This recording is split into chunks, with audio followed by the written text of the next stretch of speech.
এমনকি আমার নেতা তারেক রহমান সম্পর্কে অশ্লীল অশ্রাব্য ভাষায় কথা বলা হচ্ছে। এটা কেন করা হচ্ছে? ভয়ে পেয়ে।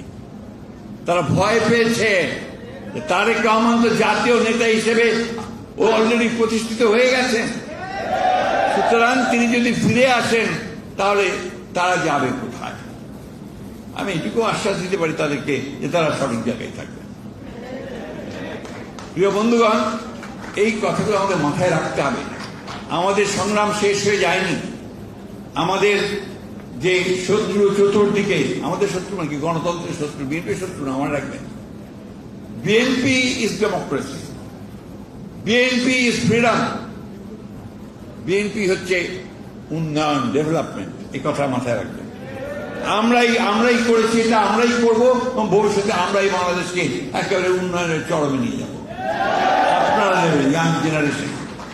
আমরা হয়তো থাকবো না, কিন্তু আমরা দেখবো যে আপনারাই সেখানে নিয়ে গেছেন।